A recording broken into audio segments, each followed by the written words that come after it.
So what is computational thinking? In a nutshell, it's about learning to solve problems with or without a computer. Developing children's computational thinking is central to our curriculum in early learning childcare, primary, secondary, and far beyond. It is applied across everyday life and indeed all other subject areas. So, computational thinking is a process of understanding and solving problems.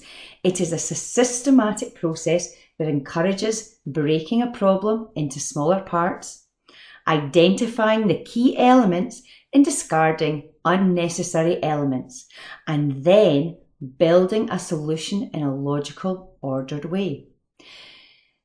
This also makes it quite similar to mathematical thinking.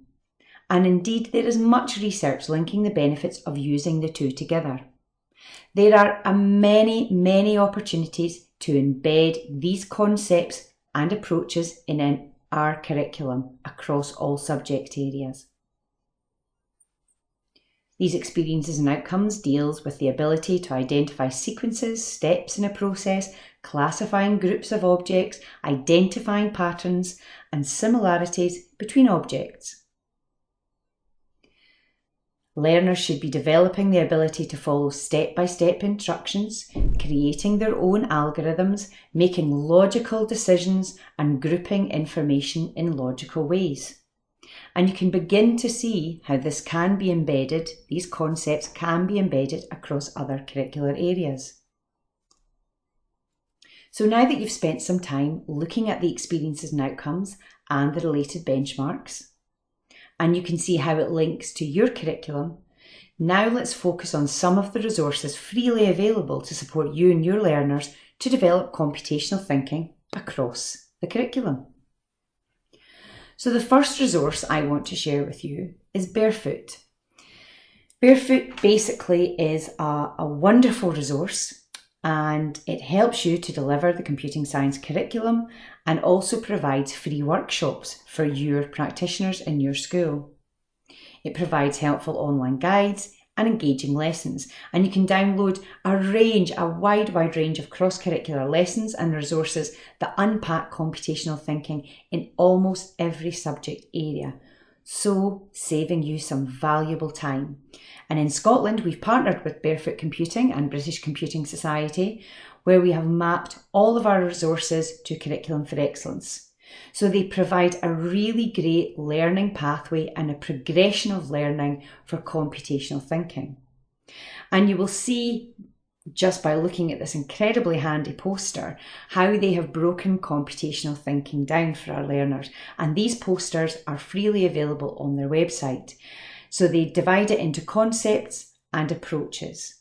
So again, I'd like you to spend some time now having a look at the Barefoot resource. You will see on this page, I have a QR code that you can scan, which will take you directly to Barefoot.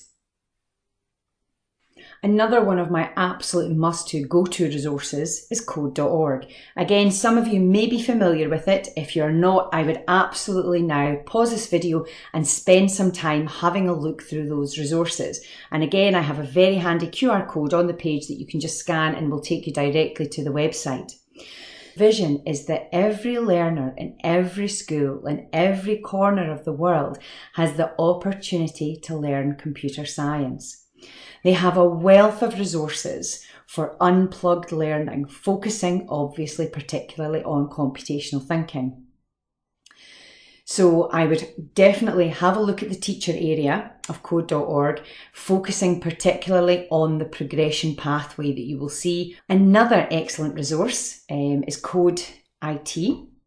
And again, there is the link directly to this particular resource. We speak an awful lot about algorithms, and this is a wonderful activity to do with your learners. And this is about creating an algorithm on how to make a jam sandwich. So for example, if an alien dropped into your school from outer space, how would you explain to that alien how to make a jam sandwich? Or if you were giving instructions to a robot, how would you give those instructions to the robot to make a jam sandwich. So the jam sandwich algorithm would have to have a beginning, middle and an end. It would have to have clear and precise instructions, and those instructions would have to be in the correct order for the robot to follow. So here's another great resource building on algorithms. So what do algorithms look like across the curriculum? So here we have how to plant seeds. We need a set of instructions and they have to be clear and precise. We have to disregard the unnecessary elements of those instructions. So here is some mathematical algorithms for multiplying by 10. We also have a set of instructions for making a cake. We have spelling rules, again, which is an algorithm, and a storyboard sequence of instructions for writing a story or making a film. So more resources for computational thinking can also be found on BBC Bitesize. A resource that I would absolutely urge you to engage in and get involved in, and in particularly engage in their challenges. And the next challenge is the 8th to the 19th of November 2021. And this is a wonderful computational thinking resource. So the aim of BEBRAS computational thinking challenges is to solve as many problems as you can in 40 minutes. You are not expected to finish though. The rules, the problems come in 3 levels of difficulty, A, B and C. CS Unplugged is an excellent resource. It offers a collection of free teaching material that teaches computing science through engaging games and puzzles that use cards, string, crayons, and more importantly, there's lots of running around involved as well. Now, if you haven't set up a code club for your school, again, this is something that I would urge you to do. You can set up a code club at lunchtime, after school, or you can have a club in your class during school hours. All of the resources for Code Club are completely free. So Apps for Good is another excellent resource for computational thinking to support your learners in a very engaging and contemporary way. It encourages students to think about the world around them and solve problems that they find by creating apps and products with machine learning and the Internet of Things.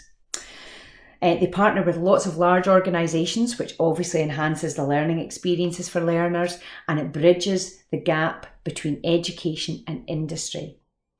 The courses range from just app development to machine learning. Now, Apps for Good, Code Club and a range of our partner and stakeholder organisations nationally will be delivering webinars which you'll be able to watch again